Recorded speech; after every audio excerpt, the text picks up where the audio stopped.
You're seriously going to do this? My best friend had asked last night, shoving a beer into my hand like it was an antidote to common sense. And now, 12 hours later, I was standing barefoot in a stranger's kitchen, flipping pancakes for a man I barely knew, a man who had introduced me as his boyfriend to a room full of people in designer suits just 24 hours ago. This wasn't supposed to happen. Ethan Hart was the kind of guy you didn't say no to. Tall, dark-haired, with that Wall Street arrogance dripping off him like expensive cologne. He had walked straight into my life with a ridiculous request. Pretend to be my boyfriend at a gala, just for one night. His tone had been casual, like asking someone to water his plants. I should have laughed in his face. Instead, I said yes. And now here I was, in his apartment, wearing his shirt because mine was ruined from last night's champagne disaster, trying to act like this wasn't the weirdest, most intimate morning of my life. Ethan leaned against the kitchen counter, arms crossed, eyes on me like I was some puzzle he hadn't figured out yet. His expression was unreadable, but his smirk, the one I was starting to both hate and secretly crave, was firmly in place. "You cook too?" he asked, voice low and smooth. "I'm a man of many talents," I muttered, trying not to think about how domestic this looked. The two of us, in his sunlit kitchen, the smell of coffee and pancakes filling the air. A fake couple playing house like it was real. Except God help might felt real. The gala had been chaos. His parents had stared at me like I was an exotic pet. His ex had smirked with venom in her eyes. And Ethan, in his perfectly tailored tuxedo, had held my hand the entire night, squeezing it whenever someone asked too many questions.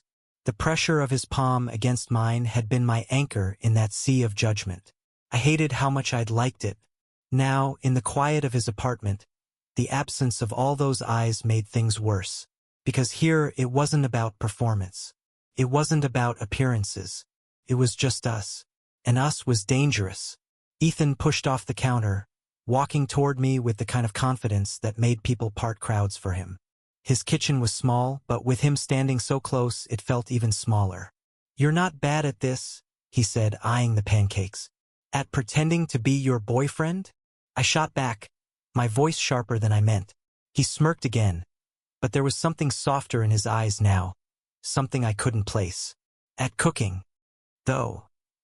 He leaned in, his shoulder brushing mine as he reached for the coffee pot. "You were pretty convincing last night, too." My throat went dry. I told myself this was temporary, that when his parents left town and the gossip cooled down, I'd go back to my life, back to my crappy apartment and my freedom. But standing there, his breath warm against my ear, I couldn't ignore the way my chest tightened. "Why me?"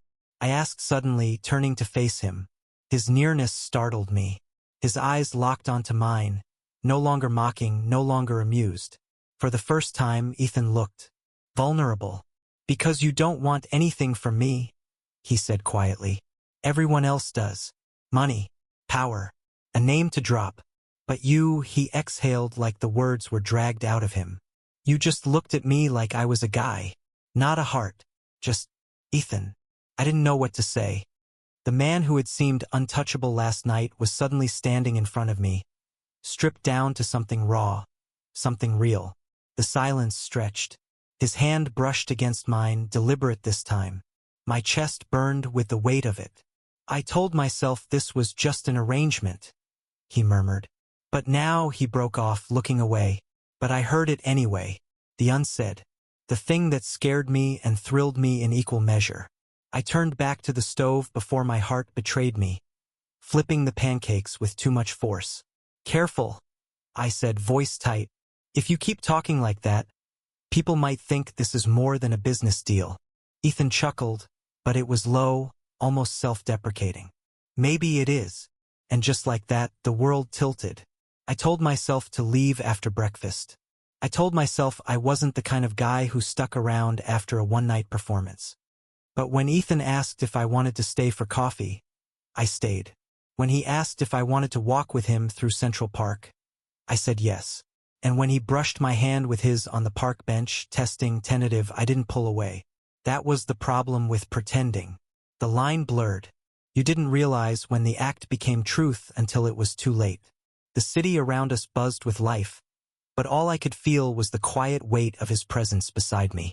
Ethan Hart, the man I had sworn I couldn't stand, was unraveling me, strand by strand. But life has a cruel way of testing what you think you've found. 2 nights later, I walked into his apartment and froze.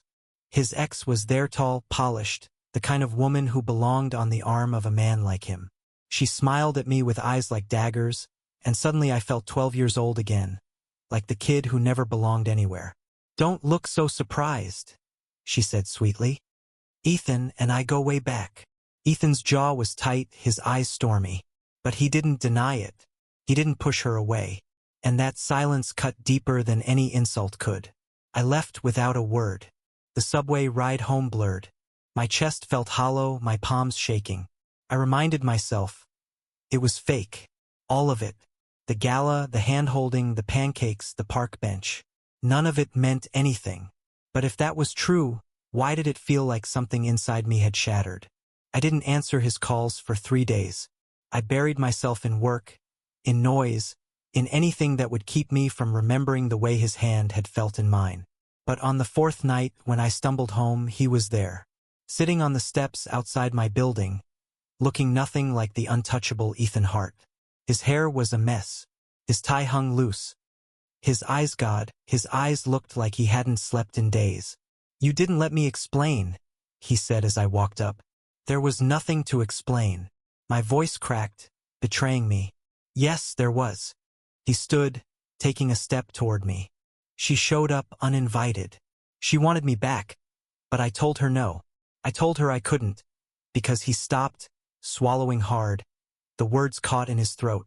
"Because there's someone else I can't stop thinking about." I wanted to believe him. I wanted it so badly it scared me. "Don't do this," I whispered. "Don't say things you don't mean." He closed the distance between us, his hand brushing mine like he was asking permission. "I've spent my whole life pretending," he said softly. "Pretending to be the perfect son, the perfect heart, the man with all the answers. But when I'm with you," his voice broke, raw. "When I'm with you, it's the first time I don't feel like I'm acting." The tears came before I could stop them. Damn him. Damn the way he looked at me like I was something worth breaking for. I let out a shaky laugh. "You're a terrible liar. You know that?" He smiled faintly, brushing my cheek with his thumb. "Then it's a good thing I'm not lying." And then he kissed me. It wasn't the kind of kiss I'd imagined, the arrogant, take what he wants kind of kiss I'd come to expect from Ethan Hart. No, it was hesitant, tender, almost afraid, like he was giving me the chance to pull away. But I didn't. God help me, I didn't. The city noise faded. The ache in my chest lifted. For the first time in days I could breathe. When we finally broke apart, he rested his forehead against mine, breathing hard.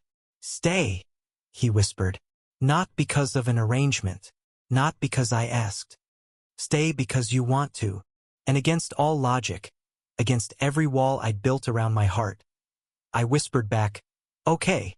Weeks later, I was in his kitchen again, wearing one of his shirts, making breakfast like it was the most natural thing in the world. Ethan walked in, his hair still damp from the shower, his smile softer than I'd ever seen it. "This feels dangerously domestic," I teased, flipping an omelet. "Good," he said, wrapping his arms around my waist from behind, pressing a kiss to my temple. "I want dangerous." I leaned back against him, closing my eyes. For once, there were no lies, no games, no pretending. Just 2 men who had stumbled into something real. And in that sunlit kitchen, I realized, maybe love doesn't always come the way you expect. Sometimes it sneaks up on you in the middle of a lie, and before you know it, you're standing barefoot in someone's apartment, cooking breakfast and calling it home. Thank you for listening. Don't forget to like and subscribe to stay updated with the latest videos.